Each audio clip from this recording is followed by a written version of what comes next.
अस्सलाम वालेकुम dear viewers, welcome to gulf life Hindi YouTube channel. India से सऊदी अरब के लिए फ़्लाइट की एक उम्मीद की किरण नज़र आनी शुरू हो गई है। यानी मैं आपको बता दूं कि इंडिया के deputy chief of mission mister N Ram Prasad ने एक मीटिंग की है Saudi general authority of civil aviation के असिस्टेंट प्रेसिडेंट बदर अल सागरी से। और ये मीटिंग खासकर फ्लाइट के बैन को हटाने के लिए हुई है। यानी ट्वीट में आप देख सकते हैं एयर बैन लिफ्ट हटाने के लिए, एयर बबल सर्विस शुरू करने के लिए और सऊदी से इंडिया के लिए फ्लाइट शुरू करने के लिए खासकर ये मुलाकात की गई है। लेकिन इस मुलाकात में नतीजा क्या निकला है अभी इस बारे में कोई भी जानकारी नहीं मिली है। यानी कम से कम ये देखिए, आपके 2 महीनों के बाद 15 सितंबर से जो फ्लाइट का ऑपरेशन है वो लिमिटेड शुरू हो चुका है सऊदी अरब में। 2 महीने से ज्यादा हो गए। कम से कम इन लोगों ने इतना तो सोचा कि चलो बात करके सऊदी अरब की अथॉरिटी से एक बार देख लेना चाहिए। लेकिन आप देखिए कि एयर बबल सर्विस का फिर ऑप्शन इन्होंने यहाँ पर रख दिया है। हालांकि सिर्फ ट्वीट के अंदर लिखा गया है या उस मीटिंग के दौरान भी एयर बबल की बात हुई है, अभी इस बारे में कोई श्योरिटी नहीं है। एयर बबल सर्विस क्या है मैं आपको थोड़ा समझा दूं। जो वंदे भारत की फ्लाइट सऊदी अरब से बंदों को लेकर जाती है वही फ्लाइट सऊदी अरब बंदों को लाएगी। यानी सऊदी अरब की अपनी एयरलाइन को कोई मौका नहीं मिलेगा उड़ान भरने के लिए, पैसे कमाने के लिए।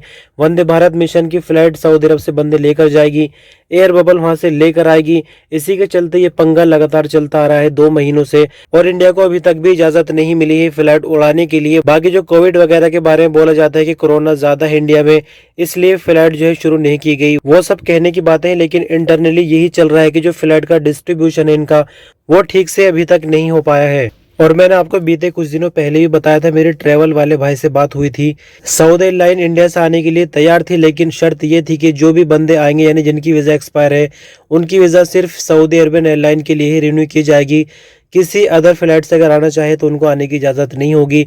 तो आई होप कि ये जो मीटिंग हुई है इससे कुछ बेहतर नतीजा निकल जाए। जो लोग परेशान है, इंडिया के अंदर फंसे हुए हैं, पैसे उन पर ख़त्म हो गए हैं और सऊदी अरब वापस आना चाहते हैं, तो उनका आने के लिए कोई ना कोई रास्ता बन जाए। हमारी तो यही दुआ है। बाकी इस खबर के मुताबिक सिर्फ यही बताया जा रहा है कि जो GACA के प्रेसिडेंट है उनके साथ मीटिंग हुई है।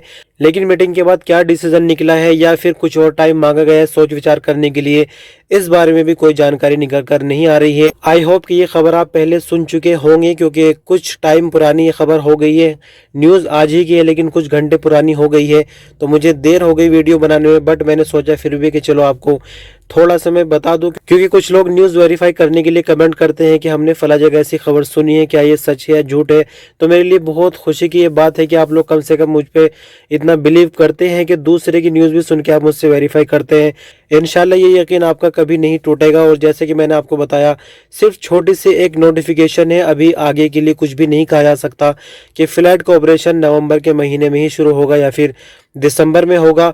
और अगर इस मीटिंग से कोई भी नतीजा नहीं निकलता है तो फिर हमारे पास एक ही ऑप्शन बचा है, वो जनवरी का महीना है और साल 2021 है, जैसे कि सऊदी अरब ने पहले से ही ऐलान कर रखा है फ्लाइट के ऑपरेशन के लिए।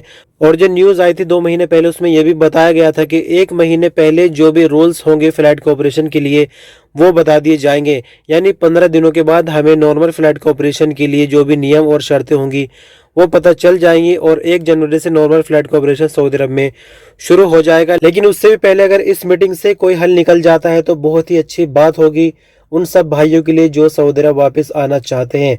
बहरहाल इस वीडियो में इतना ही। आई होप जो भी कुछ मैंने आपको बताया है सब कुछ क्लियर हो गया होगा। अभी भी कोई आपका सवाल या सुझाव हो तो कमेंट के रूप में ज़रूर बताएं। शुक्रिया, अल्लाह हाफिज़।